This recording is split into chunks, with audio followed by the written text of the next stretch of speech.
السلام علیکم کلاس۔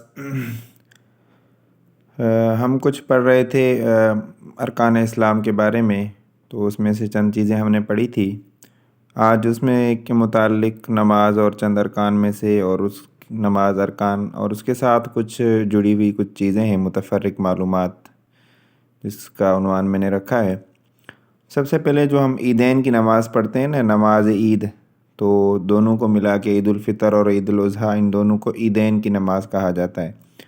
تو عیدین کی نماز اور وطر کی نماز جو ہے واجب ہے، باقی جو ہم نمازیں پڑھتے ہیں 5 وقت کی، ان کو فرض نماز کہا جاتا ہے، جیسے نماز جمعہ وغیرہ۔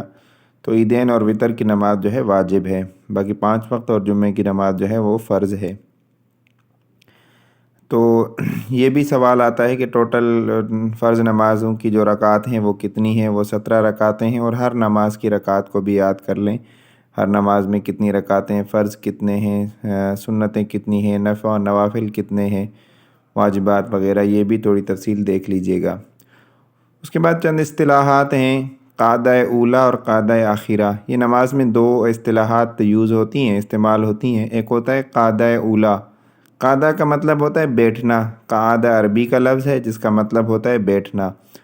اولیٰ کا مطلب ہوتا ہے پہلا، اور آخرہ، قاعدہ آخرہ کا مطلب ہوتا ہے لاسٹ، آخر والا، لاسٹ والا۔ جو پہلا قاعدہ ہوتا ہے وہ ہم 2 رکعتوں کے بعد جو اتحیات پڑھتے ہیں، اتحیات میں ہم بیٹھتے ہیں، تو اس کو قاعدہ اولیٰ کہا جاتا ہے، اور دوسرا ہے قاعدہ آخرہ۔ قاعدہ آخرہ کا مطلب ہے آخری قاعدہ، یعنی جو ہم نماز پڑھ کے آخر میں جو ہم اتحیات کے لیے بیٹھتے ہیں۔ 4 رکعت کی اگر نماز ہے تو اس میں 2 قاعدے ہوتے ہیں، اگر 2 رکعت والی نماز ہے تو اس میں 1 ہی قاعدہ ہوتا ہے۔ نماز میں کل جو ہے 14 واجبات ہیں۔ ہم نماز پڑھتے ہیں، کبھی کبھی نماز پڑھنے میں ہم سے غلطی واقع ہو جاتی ہے، کوئی رکن ہم سے چھوٹ جاتا ہے، تو اس کے لیے ہم ایک سجدہ کرتے ہیں، اس کو سجدہ سہو کہتے ہیں۔ سہو کا مطلب ہوتا ہے غلطی، سہو ہو جانا، غلط ہو جانا، مطلب کوئی کمی کوتاہی ہو جانا۔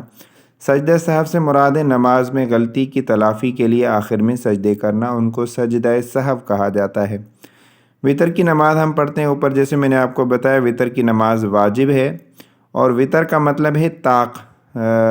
جیسے ہم میتھ میں پڑھتے ہیں نا، ایک آڈ ہوتا ہے اور ایک دوسرا کیا ہوتا ہے، میرے ذہن سے نکل گیا، یعنی 1 اور 2 4 6 اس طرح ہم کرتے ہیں نا، 1 3 5 اور 2 4 6۔ اسی طرح طاق کا مطلب ہوتا ہے 1، وطر 1 نماز ہے، کیونکہ طاق میں وطر میں 3 رکعتیں، اس لیے اس کو طاق شمار کیا ہے۔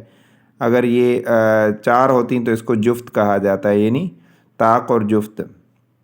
تو 8 نمبر اور ایون نمبر جو ہم میتھ میں پڑھتے ہیں وہ۔ تصویب کا مطلب ہے نماز کی تیاری کی طرف متوجہ کرنا۔ چونکہ اسلامیات کے سبجیکٹ میں چونکہ ہم زیادہ اس پر توجہ نہیں دیتے، تو اس میں چند ایسی اصطلاحات ہوتی ہیں جو ہمیں تھوڑا سا مشکل لگتی ہیں، دشوار محسوس ہوتی ہیں، چونکہ وہ عربی سے ریلیٹڈ ہوتی ہیں، تو اس لیے ہمیں تھوڑی سی پریشانی ہوتی ہے۔ چونکہ انگلش سے زیادہ تر ہمارا تعلق رہتا ہے، تو ہمیں وہ چیزیں، یا اردو سے بھی تو وہ چیزیں ہمیں آسان اور ایزی لگتی ہیں، کیونکہ عربی جو ہے ہمارا ٹاپک نہیں رہتا، اسلامیات ہم سرسری پڑھتے ہیں، تو اس لیے یہ جو چیزیں ہیں تھوڑی سی ہمیں انوکھی لگتی ہیں۔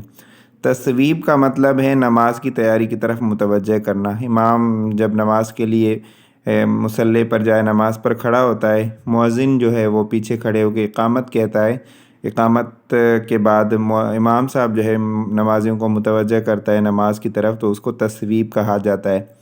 ہم نمازیں پڑھتے ہیں، وہ 2 طرح کی نمازیں ہوتی ہیں۔ ایک وہ نمازیں ہوتی ہیں جن میں ہم تلاوت خاموشی سے کرتے ہیں، مطلب اپنے دل میں پڑھتے ہیں تلاوت، جیسے ہم امام کے ساتھ پڑھتے ہیں نا، امام کے ساتھ جو نمازیں ہم پڑھتے ہیں اس میں امام صاحب کچھ نمازوں میں زور سے تلاوت کرتا ہے، جیسے کہ عشاء کی نماز ہے، مغرب کی نماز ہے، فجر کی نماز۔ تو زور سے نمازیں پڑھی جاتی ہیں نا، جس میں تلاوت زور سے کی جاتی ہے، ان کو جہری نماز کہا جاتا ہے۔ اور جن نمازوں میں دل میں تلاوت کی جاتی ہے، جیسے عصر کی نماز ہے، ظہر کی نماز ہے، تو ان کو سری نماز کہا جاتا ہے۔ سر کا مطلب ہوتا ہے راز، راز یعنی کوئی خفیہ بات، دل والی بات۔ تو سری نماز کا مطلب ہے جس میں یہ خاموشی سے دل میں تلاوت کی جائے، اس کو سری نماز کہا جاتا ہے۔ جہری نماز کا مطلب ہوتا ہے آواز سے تلاوت کرنے والی نماز۔ سنت موقدہ کا مطلب ہے وہ سنت جس میں تاکید کی گئی ہو۔ 2 سنتیں ہوتی ہیں، ایک سنت موقدہ ہوتی ہے، ایک سنت غیر موقدہ ہوتی ہے۔ سنت موقدہ وہ ہوتی ہے جس کی تاکید کی گئی ہے، حضور صلی اللہ علیہ وسلم نے اس کو زندگی میں بار بار پڑھا ہو، وہ جو ہے وہ فرض کے درجے میں ہوتی ہے۔ اگر کوئی سنت موقدہ چھوڑے گا تو اس سے اس کا حساب کتاب پوچھا جائے گا۔ سنت غیر موقدہ وہ ہوتی ہے جس کی تاکید نہ کی گئی ہو، یعنی حضور صلی اللہ علیہ وسلم نے کبھی پڑھی ہو، کبھی نہ پڑھی ہو، یعنی کبھی عمل کیا ہو، کبھی نہ کیا ہو۔ میں نے آپ کو بتایا تھا نماز کسوف اور خسوف، یہ نماز میں ہم پڑھ کر آئے تھے۔ تو نماز کسوف جو ہے پہلی مرتبہ 5 ہجری میں پڑھی گئی تھی۔ اس کے بعد نماز کے لیے ہم وضو کرتے ہیں، لیکن کبھی کبھی ایسے ہوتا ہے کہ ہمیں وضو کے لیے پانی میسر نہیں ہوتا، تو وہاں پر ہم تیمم کرتے ہیں۔ تیمم کیسے کرتے ہیں کہ مٹی میں ہاتھ لگا کر جو ہے اپنے کوہنیوں پر، ہاتھوں پر اور چہرے پر مٹی کو تھوڑا سا استعمال کرتے ہیں، تو اس کو تیمم کہا جاتا ہے۔ تیمم کا لغوی معنی، یعنی ڈکشنری میں تیمم کا معنی ہے قصد و ارادہ کرنا، یعنی نیت کرنا یا ارادہ کرنا۔ تیمم میں 3 فرض ہیں۔ تیمم سن 4 ہجری میں فرض ہوا تھا۔ یہ ایک مشہور واقعہ ہے جس میں حضرت عائشہ رضی اللہ تعالیٰ عنہ کا ہار گم ہو گیا تھا، جس میں کافی دیر ہو گئی تھی، پھر پانی کی قلت کی وجہ سے وہاں پر تیمم کا ذکر جو ہے وہ سورۃ المائدہ میں آیا ہے۔ میں نے آپ کو پہلے بھی بتایا سورۃ المائدہ کا مطلب ہے، المائدہ کا مطلب ہے دسترخوان۔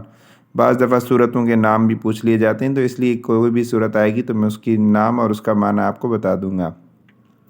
اذان جو دی جاتی ہے وہ تقریباً 5 وقت کے لیے فرض نمازوں کے لیے دی جاتی ہے، لیکن فجر کی نماز کی جو اذان ہے اس میں کچھ اضافی کلمات کہے جاتے ہیں۔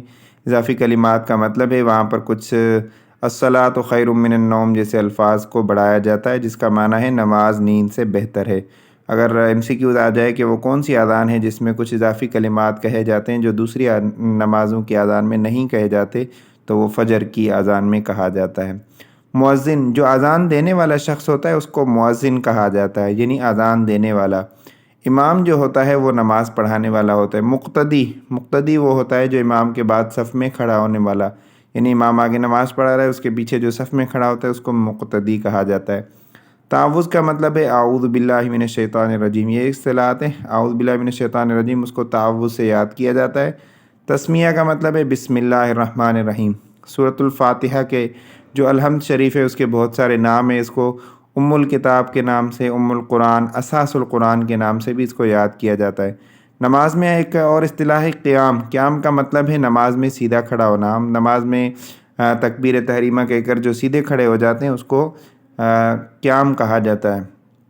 اسلام کے بنیادی 5 ارکان ہیں، میں نے آپ کو پہلے ہی بتایا 5 ارکان ہیں بنیادی، اور عقائد جو ہیں وہ 7 ہیں۔ بنیادی ارکان کون سے ہیں؟ کلمہ شہادت، نماز، زکوٰۃ دینا، رمضان کے روزے اور حج ادا کرنا۔ تو ان کو میں نے تفصیلاً آپ کو بتا دی ہے، زکوٰۃ، روزے اور حج وغیرہ۔ جو بنیادی عقائد ہیں وہ 7 ہیں، جن کو ہم ایمان مفصل کہتے ہیں۔ 7 چیزوں پر ایمان لانا، وہ کون کون سی 7 چیزیں ہیں؟ آسمانی، وہ میں نے آپ کو بنی الاسلام علی خمس، یہ نہیں، آمنت باللہ و ملائکتہ و کتبہ و رسلہ والیوم الآخرۃ والقدر خیرہ و شرہ والبعث بعد الموت، یہ میں نے آپ کو عقائد میں پڑھائے تھے کون کون سی 7 چیزیں ہیں۔ اس کے بعد آسمانی 4 کتابیں ہیں جو مشہور 4 کتابیں، توریت، زبور، انجیل، قرآن۔ توریت حضرت موسیٰ علیہ السلام پر نازل ہوئی تھی، زبور حضرت داؤد علیہ السلام پر، انجیل حضرت عیسیٰ علیہ السلام پر، قرآن مجید جو حضرت محمد صلی اللہ علیہ وسلم پر نازل ہوئی تھی۔ بعض دفعہ ان کتابوں کے نام جو ہے ان کے معنی بھی پوچھ لیے جاتے ہیں۔ توریت کا معنی کیا ہے، زبور کا معنی کیا ہے، انجیل کا معنی کیا ہے، قرآن کا معنی کیا ہے؟ تھوڑی تفصیل پھر نیکسٹ لیکچر میں پڑھیں گے۔ السلام علیکم۔